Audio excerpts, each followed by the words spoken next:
Perfecto. Bueno, nuevamente bienvenidos y bienvenidas a todos a esta nueva charla que hemos organizado junto al Servicio de Impuestos Internos. Esta charla informativa se llama ¿Cómo solucionar observaciones de IVA de los formularios 29?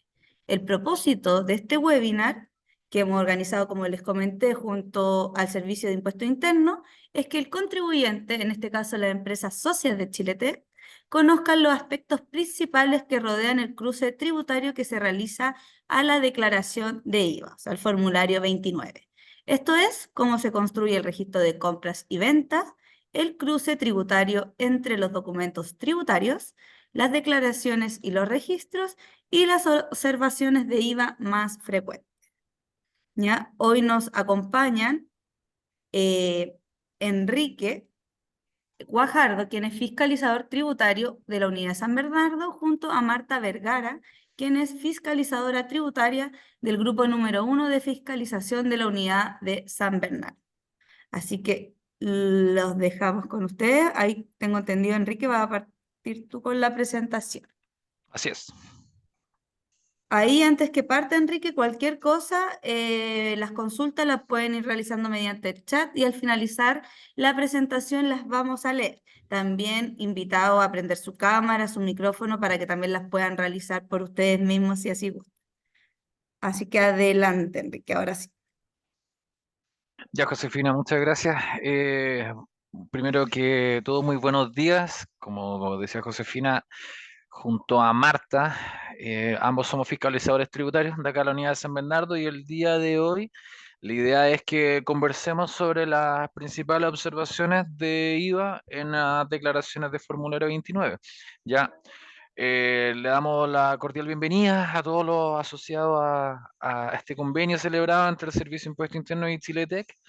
Como decía Josefina, esta charla va a estar disponible para que ustedes la puedan consultar. Entiendo que la van a subir al canal de YouTube, ¿ya? Entonces, todo aquel que la está viendo después, los saludamos igualmente.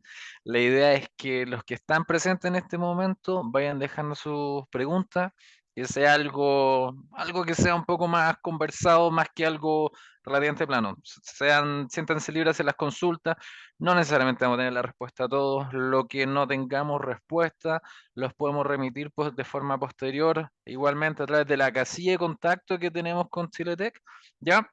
Así que Marta va a estar encargada de todas las preguntas, vayan tomando apunte, cualquier duda las vamos resolviendo en el camino y al final de la presentación, ¿ok? Bueno, como les decía Josefina, la idea de esta presentación es que ustedes como asociados de Chiletec puedan entrar un poco en conocimiento de cómo se van generando todas estas observaciones, las declaraciones de IVA.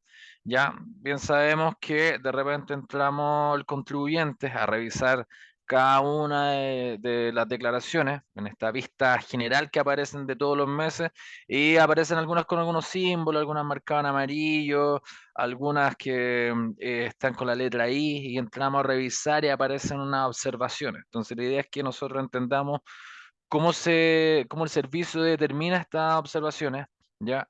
Cuál es la fuente de que se alimenta para determinar si corresponde que esté impugnado o no, y la forma en que podemos ir buscando las soluciones. Vamos a ver dentro de la misma presentación que hay algunos temas que el contribuyente los puede resolver por su propia cuenta a través de Internet y hay otros casos en que no es suficiente el mero hecho de corregir, sino que va a haber que aportar información, ¿ya? Entonces, comencemos de cómo se alimenta para determinar las observaciones en la declaración de impuestos mensuales. Recordemos que a contar del mes de agosto del 2017, el Servicio de Impuestos Internos le genera a todos los contribuyentes el registro de compras y ventas. Este registro de compras y ventas vino en reemplazo de los antiguos libros de compra y ventas manuales, ¿ya? En el caso de los que ya eran facturador electrónico, de los libros de compra y venta electrónicos. ¿Cuál es la gracia de este registro de compra y ventas? Que en su mayoría se construye de forma automática, ¿ya? Como hoy en día la facturación electrónica casi en su totalidad es de forma electrónica, bien, valga la redundancia, El registro de venta como tal se empieza a construir en la medida que se va emitiendo un documento electrónico. Eso para el vendedor. Y para el receptor van cayendo estos documentos en el registro de compra. El registro de compra es lo que antes era el libro de compra, el registro de ventas es lo que antes era el libro de ventas. Todo esto se construye con los documentos tributarios electrónicos que son recibidos por el Servicio de Impuestos Internos. Y ese detalle es súper relevante que sean documentos recibidos. Ya hay una opción que, para adelantarme un poquito a lo que se va a ir mencionando, que el contribuyente tiene la opción de rechazar o aceptar un documento desde 8 días desde el momento en que es recibido en el Servicio de Impuestos Internos. Ante la ausencia de un rechazo, se acepta de forma automática a contar del noveno día. El momento en que es aceptado el documento en el registro de compras es el momento en que se le da derecho a crédito fiscal, que tiene mérito ejecutivo y por lo tanto es el periodo en que voy a poder hacer uso de este crédito fiscal, ¿ya? Pero para ir ordenándonos un poco, este registro de compra y venta se construye con los documentos tributarios electrónicos que se reciben por el Servicio de Impuestos Internos, ¿ya? Al momento en que se realiza la venta, ¿ya? Es el momento en que el contribuyente puede informar si este documento que estoy emitiendo va a ser registrado como una venta del giro o si o tiene alguna otra caracterización como por ejemplo una venta de activo fijo, una venta de bien raíz. El emisor solamente puede modificar esto al momento en que se emite la factura, ¿ya? Después el registro de venta no es editable. No así para el receptor del documento. Yo le emito una factura a un cliente mío. Mi cliente en su registro de compras recibe una factura electrónica y en él va a poder indicar si es una compra del giro, si es una compra de supermercado, de bienes raíces, activos fijos, según lo que corresponda, ¿ya? Esa caracterización en el registro de compras es editable al momento en que el documento llega al registro de compra. ¿Y por qué es relevante que esta información sea complementada tanto como en el tipo de ventas como el tipo de compra? Porque esto va a alimentar posteriormente la propuesta del formulario 29 que genera el Servicio de Impuestos Internos, como también ciertos cruces que van haciendo los algoritmos. Es decir, eventualmente puede determinar, este contribuyente tiene una gran depreciación, lo estoy llevando para el lado de la renta, por ejemplo, tiene una gran depreciación, pero no tiene ninguna compra de activo fijo. Entonces puede que eventualmente salte alguna observación para una declaración anual. Entonces es importante que en mis compras mensuales, ya en mis declaraciones mensuales, se vayan caracterizando el tipo de compra, porque si la pongo que es una compra de activo fijo, en mis créditos fiscales se va a ir a los códigos que correspondan de una compra de activo fijo, ¿ya? Ahora, al día de hoy todavía existe la opción muy mínima, previa autorización de resolución, no es llegar y que lo hagan así, de que hayan documentos en papel, ¿ya? Se supone que, no sé, no tengo el número, porcentaje exacto, pero es el 99,90 y tanto por ciento de los contribuyentes emiten documentos de forma electrónica. Hay un pequeño porcentaje que aún emiten documentos de forma manual porque tienen ciertas condiciones que no les permiten emitir documentos electrónicos. Como existe aún esa opción, el registro de compras se pueden incorporar documentos manuales, como por ejemplo una factura. Pero hay otros documentos que sí es más habitual, ya que son manuales y que debe incorporar el contribuyente a su registro de compras como una declaración de ingresos, ya, por las importaciones que yo voy realizando. Entonces lo importante es que este registro de compra y venta vaya siendo actualizado y caracterizado según las operaciones que yo realice y tener claro que esto va a alimentar la propuesta, porque va a contener la información de mis compras y mis ventas. Entonces el contribuyente, dentro de los 8 días desde que se recibe el documento en el Servicio de Impuestos Internos, va a tener que dar acuse de recibo. El contribuyente emite documento electrónico y va a complementar y o caracterizar las compras y ventas en su registro de compra y venta. ¿Ya? Toda esta información alimenta el registro de compra y venta y eventualmente la propuesta de declaración de IVA. ¿Ya? Recuerden siempre que deben caracterizar las compras, complementar su registro de venta en los casos que corresponda y cómo complemento el registro de venta con la emisión de documentos manuales, con la información de ventas de boletas electrónicas, de los vouchers, de vales autorizados por el Servicio de Impuestos Internos. ¿Ya? El registro de compra lo complemento también con las declaraciones de ingresos. Ahora, ¿por qué es relevante toda esta información? ¿Ya? Porque el registro de compra y venta es lo que antiguamente nosotros habituábamos a revisar los libros de compra y venta. Eso alimenta la propuesta y eso me lleva a las declaraciones mensuales. ¿Ya? Las declaraciones mensuales, el contribuyente se va a ingresar a la página del Servicio de Impuestos Internos y le va a generar una propuesta.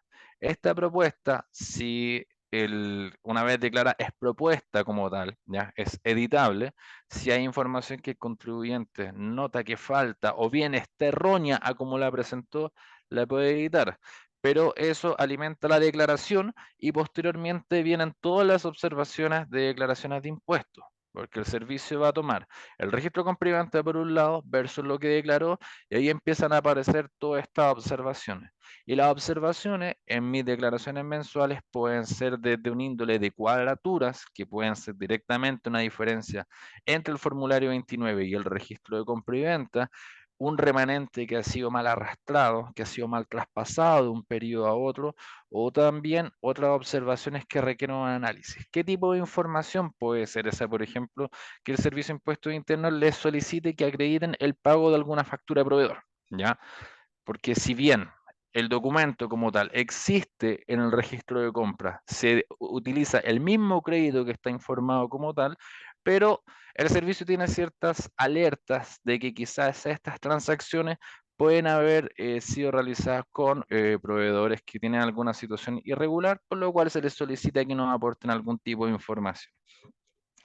Entonces, desde el momento en que se implementa el registro de compra y venta y la propuesta de declaración de IVA, se empiezan a generar estos cruces de información para generar observaciones y tenemos ciertos grupos. Está la familia de las W, ya que son las observaciones por no declarante formulario 29, subdeclarante de débito fiscal, sobredeclarante de crédito fiscal. Hay observaciones por generación de remanente, hay observaciones por arrastre de remanente, hay observaciones por remanente de créditos especiales y solicitudes de devolución de IVA. ¿Dónde vemos reflejado todo esto? Las que van asociadas al débito fiscal, obviamente están en relación a los códigos en la parte superior del formulario 29, donde encontramos la W01 y la W38, todo lo relacionado a los créditos fiscales en la parte posterior al débito, donde viene el detalle de los créditos fiscales, el remanente en la parte siguiente y en el reverso del mismo formulario, donde se va a alimentar de las observaciones del remanente, de impuesto adicional, de créditos especiales y de cambios de sujeto. Ya hay un montón de observaciones. Y de hecho, la mayoría de ellas es probable que muchas no hayan visto, y incluso nosotros hay muchas que no se ven de forma habitual, ¿ya? Pero el cruce entre los registros y las declaraciones se van generando igualmente. La idea es que acá nosotros vamos a ahondar un poco en las más habituales, ¿ya? ¿Dónde yo puedo ver el estado de mis declaraciones para ver qué observaciones tengo? Eso se ve en la opción de la consulta integral del formulario 29. Sitio web de servicios de impuestos internos, el menú servicios online, a la opción de impuestos mensuales, y luego hago clic donde dice consulta y seguimiento de formulario 29, formulario 50, y la primera opción dice consulta integral de formulario 29. Al hacer clic acá, se me va a desplegar una vista más o menos de este estilo, mostrándome los tipos de formulario que yo presento. En el caso del que están viendo, está el formulario 29 y el formulario 3560, y todos los periodos tributarios mensuales involucrados. La idea es que uno haga clic, en este caso, en la flecha más del formulario 29 y me va a aparecer una vista similar a esta, ¿ya? Que esto es lo que yo mencionaba al comienzo. Vemos periodos tributarios que vienen marcados en amarillo, que eso significa que tienen algún tipo de impugnación, ¿ya? Ahora, por ejemplo, los que están en este caso el código que es un círculo, que es una O, para muchos suele pensar que están observados y en verdad es que no tienen observaciones, ¿ya? Los que nosotros tenemos que entrar a prestar especial atención es los que tengan la letra I, que es una declaración con algún tipo de observación, ¿ya? A las que aparezcan con una Y, que en este caso no se visualiza ninguna, pero una Y es que un contribuyente que fue reimpugnado, y los que están con la letra ND son no declarantes, ¿ya? Son periodos en que el contribuyente es no declarante, ¿ya? Esos son como lo más habitual. También aparecen algunos con la letra S, que es algún otro tipo de observación secundaria. Entonces, yo al seleccionar algunos de estos periodos tributarios que tienen, que están impugnados, por ejemplo, con la letra I, la vista que se me despliega es de este estilo. En este caso, el periodo de enero 2020, donde me dice que la observación es la W13. ¿Qué significa la W13? Me está diciendo que el monto neto declarado en el código 587 del formulario 29 por facturas de compras, no sé si lo ven, está acá en este rectángulo que dice observaciones, dice que este monto neto por las facturas de compra es menor al que está en el registro de venta. Luego me muestra un monto. Ese monto hace referencia a la diferencia eventual de impuesto que podría haber, ¿ya? Y finalmente hay un recuadro que dice orientación con un botón que dice ver. Si yo hago clic en ver, se me va a desplegar una orientación para la observación, ¿ya? Y en la parte inferior del estado de esta declaración del periodo enero 2020, me muestra, por ejemplo, que fue presentada el 23 de noviembre del 2021 de forma primitiva, sin movimiento, que el sistema hizo el cruce con el registro de compra y ventas ese mismo día, quedando con observaciones, y la primitiva fue aceptada con la tesorería. Acá es importante recalcar que una cosa es que si es aceptada por la tesorería va a aceptar el pago o la devolución según lo que haya informado el Servicio de Impuestos Internos, lo que no quiere decir que eventualmente pueda estar observada, ¿ya? Se fijan que en este caso la declaración primitiva está aceptada por la tesorería, pero igualmente hay una observación, ¿ya? Entonces, si yo hago clic en el botón ver, me va a mostrar la orientación de la observación, ¿ya? Ahora en este caso puntual está desplegando de otra observación, no la misma que aparecía recién, que es la FM01. ¿Ya? ¿En qué consiste la FM01? Es cuando es básicamente mal arrastrado un remanente de crédito fiscal. Como por ejemplo en el mes de enero del 2020, por decir una fecha y un periodo, se determina en el código 77 como remanente del crédito fiscal del periodo un monto de 500.000 pesos, por decir algo. Al mes de febrero del 2020, yo arrastro el remanente que determiné el mes anterior en el código 77, lo declaro reajustado por la UTM en el código 504, en el código que dice remanente de crédito fiscal mes anterior. Entonces, si yo determiné en el mes anterior 500.000 y en el siguiente declaro 1.000.000 de pesos, hay una inconsistencia porque, claro, va a aumentar, ¿ya? Por un tema de corrección, pero no va a aumentar todo eso. Si ocurre eso, se va a generar esta observación, la FM01. Entonces, la idea es que esta guía de observaciones, que yo le mostraba acá, donde dice orientación, me va a mostrar los lineamientos generales de cada una de las observaciones que yo tenga en mis declaraciones mensuales. En este caso me está indicando que la inconsistencia se debe a que en el código 504 del formulario 29, ya, se declaró un monto, un remanente de crédito fiscal del mes anterior que resulta inconsistente con el remanente de crédito fiscal para el periodo siguiente declarado en el código siguiente del periodo tributario anterior, ¿ya? Que es lo que les estaba conversando. En este caso, luego me va a indicar, igualmente en todas las observaciones, cómo es la forma de poder solucionar esta inconsistencia. En este caso, para corregir la inconsistencia, se debe rectificar la declaración o eliminando el código 504 que eventualmente puede no corresponder, o ajustándolo el remanente debidamente actualizado en base a la declaración del periodo tributario anterior, ¿ya? Y me da la opción que esto lo puedo realizar a través del sitio web del Servicio de Impuestos Internos, ¿ya? Luego, esta misma guía de orientación me va mostrando un despliegue de cómo ir viendo otras observaciones, y si eventualmente no estoy de acuerdo con la inconsistencia que me está informando el servicio, que esto se puede concurrir a la unidad del servicio para justificarlo o aclarar dicha observación. ¿Ya? Yo le mencionaba anteriormente que hay observaciones, ¿ya? Que pueden ser rectificadas directamente por el contribuyente a través del sitio web, sin la necesidad de concurrir a oficina, sin la necesidad de aportar algún tipo de información, y hay otras que eventualmente corresponda aportar alguna documentación, ¿ya? Ahora vamos a ver algunas de las observaciones de IVA más frecuentes, partiendo con las cuales el contribuyente no necesita, no necesariamente debe concurrir a una oficina, ¿ya? Porque es algo que él podría solucionarlo por su propia cuenta a través del sitio web.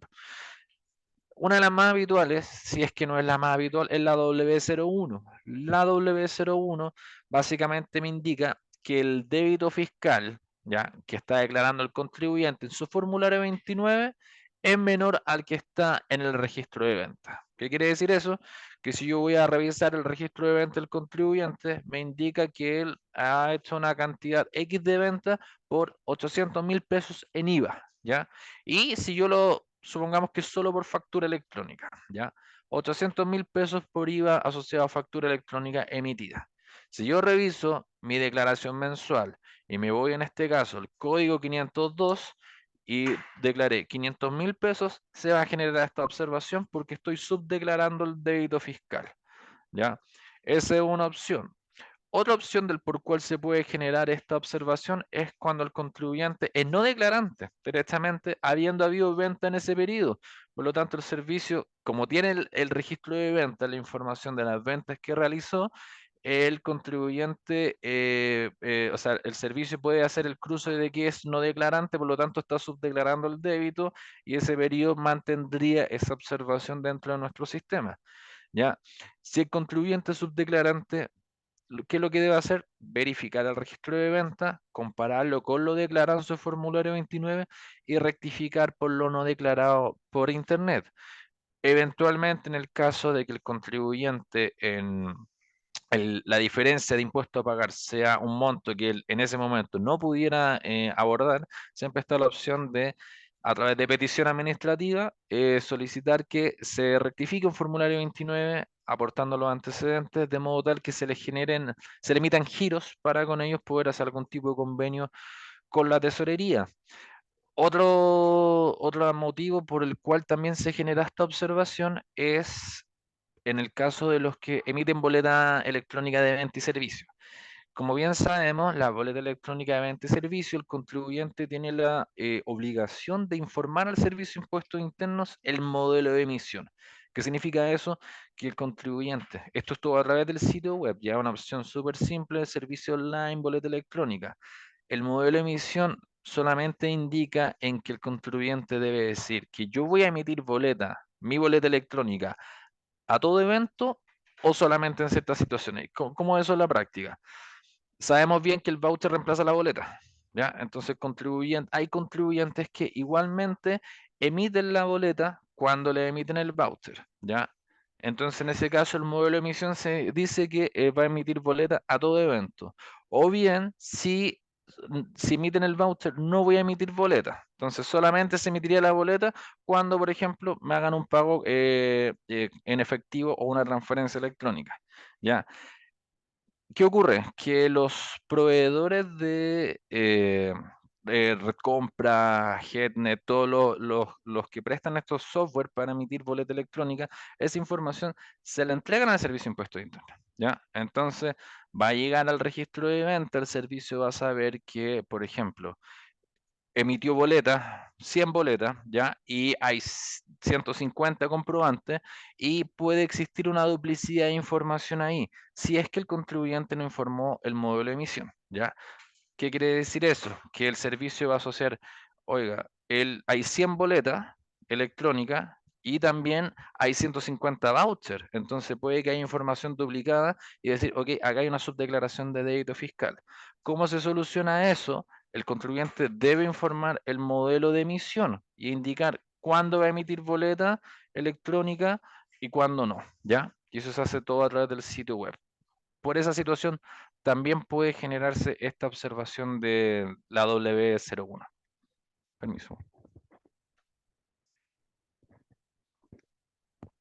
Eh, Disculpa, Enrique, ahí Diga, Martita. importante, eh, digamos, complementar que si yo determino diferencias, ahí puedo editar mi registro de ventas y si existen duplicidad, en este caso, entre las boletas emitidas y los comprobantes, efectuar la debida nota de crédito para que así la propuesta del formulario 29 me aparezca el débito fiscal por las ventas reales que yo realicé. De lo contrario, se me va a duplicar y me va a generar una diferencia y malamente una observación en este registro. Claro. Y recordemos que para la boleta electrónica, como bien nos está diciendo Marta, se anula mediante una nota de crédito electrónica, ¿ya? Y en los casos incluso los contribuyentes que no tienen, que no son facturas electrónicos y solo emiten boleta electrónica, el mismo software del servicio, el mismo sitio web le entrega una opción de poder emitir una nota de crédito electrónica sin tener un certificado digital, ¿ya? Pero eso, es bien relevante lo que nos complementa Marta, porque esta observación yo creo que sin duda debe ser de las más habituales, ¿ya? Y hay mucho que ocurre directamente por no informar el modelo de emisión de las boletas electrónicas.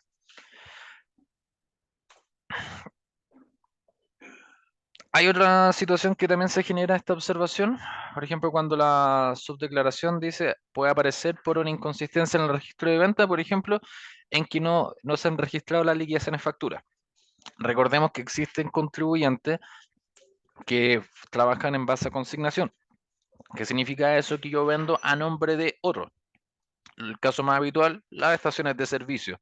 Normalmente las estaciones de servicio, cuando uno lo verifica, no es que yo le compre propiamente tal a Copec, sino que Copec mandata a un tercero que vende a su nombre y este contribuyente después tiene que emitir estas liquidaciones factura, se ingresan al registro de venta indicando las ventas que corresponden de un tercero, en este caso, por ejemplo, la estación de servicio, ¿ya?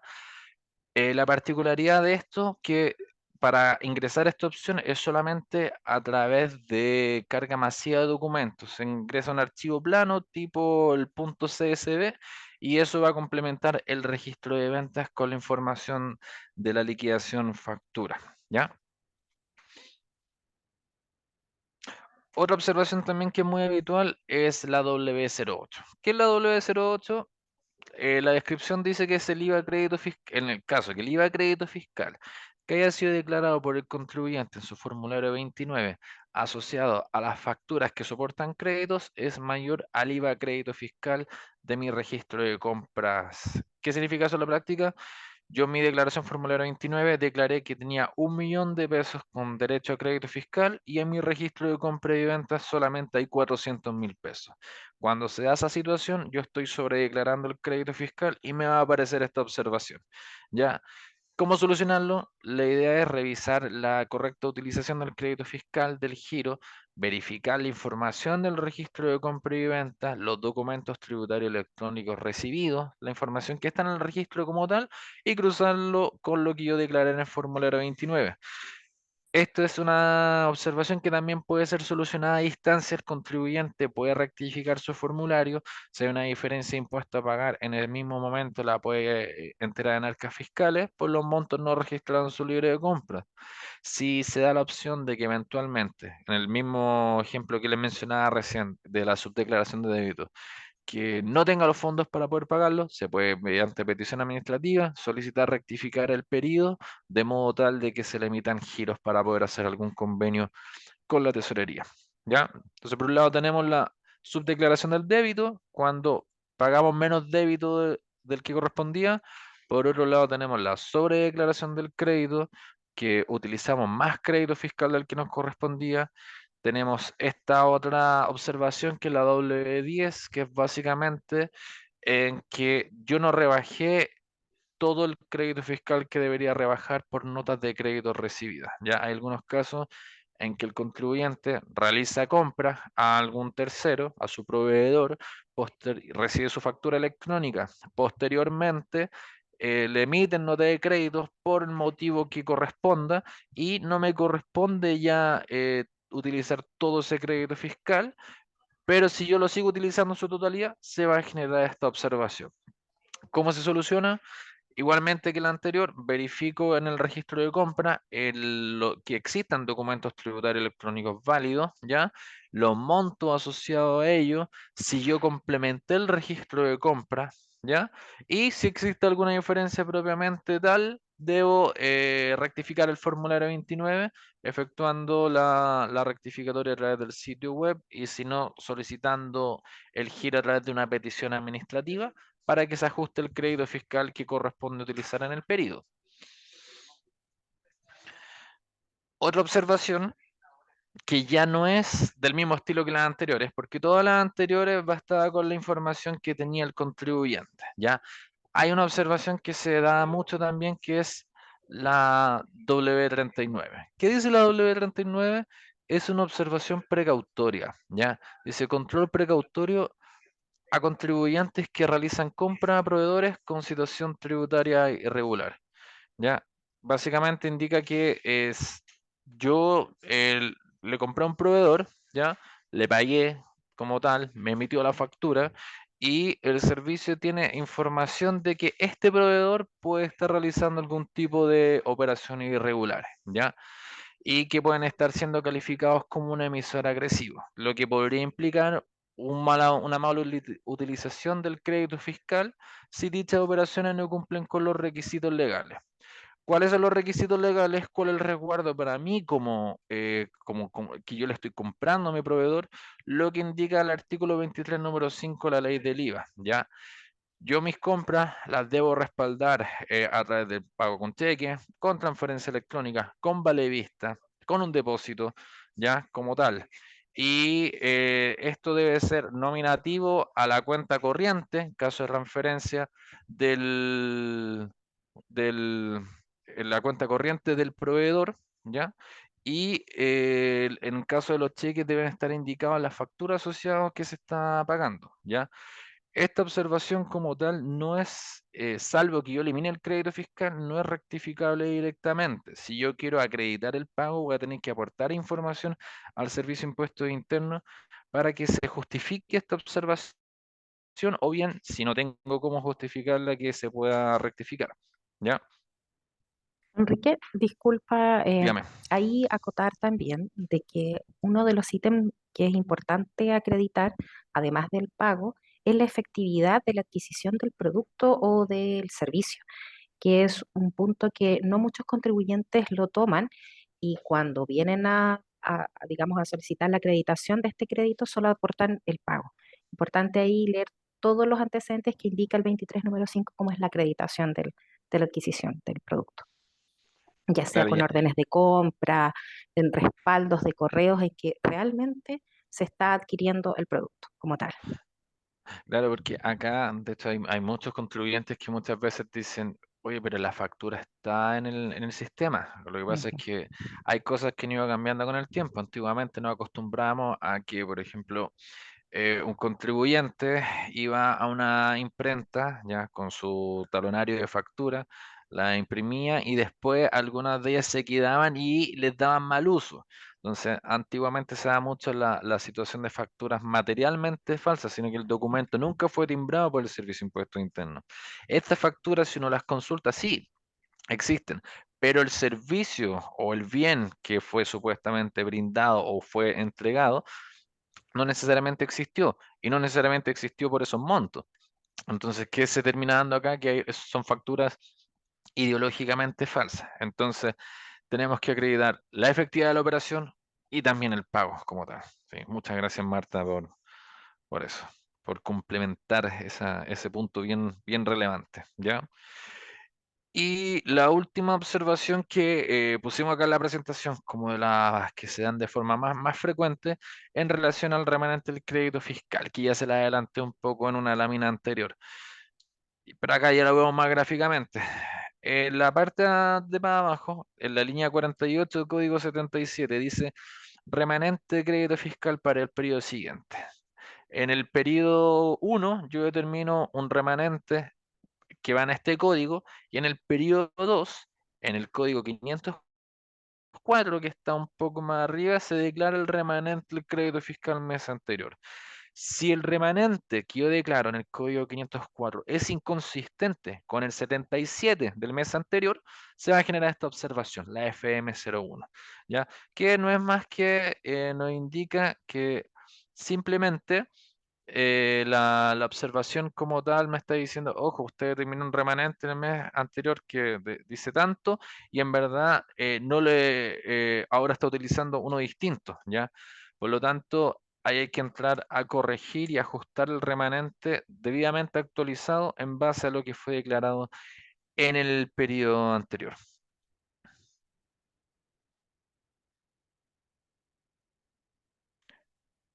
Eso, pues, esa es la presentación que les teníamos preparada. Veamos la parte de las preguntas que puedan haber surgido.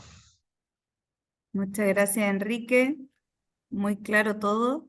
Eso, aprovechen de realizar sus consultas. Tenemos ahí a Marta y a Enrique disponibles, así que aprovechemos su espacio.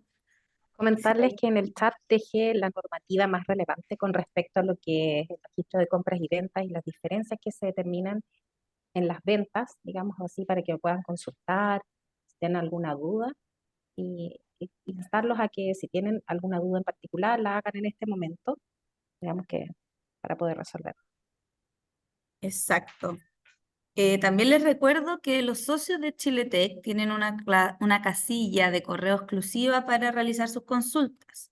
Esta casilla es chiletec-act@csii.cl. Se lo voy a dejar porque es medio Eso.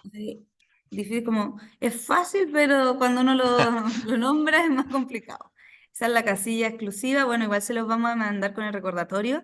Enrique, ¿nosotros podemos compartir la presentación también? Yo se las mando en formato PDF para compartírselo. Eso, No hay problema. perfecto, para también mandárselo a quienes habían confirmado y no pudieron asistir, para que la tengan junto con la grabación. ¿No hay consulta entonces? Aparentemente no. Por lo menos yo no visualizo en el chat. Bueno, entonces no queda más que agradecerle ahí, Marta, Enrique, por la presentación, todo muy claro, y haremos llegar la información entonces de la grabación y la presentación proyectada. Muchas gracias también a quienes participaron hoy y nos vemos en una próxima oportunidad. Muchas Ahí gracias a ti, Elena José. justo Ay, tiene una justo escribió algo. consulta. Sí. Eso, Elena, alcanza justo, así que si la quieres realizar por el chat o con el micrófono, no hay problema.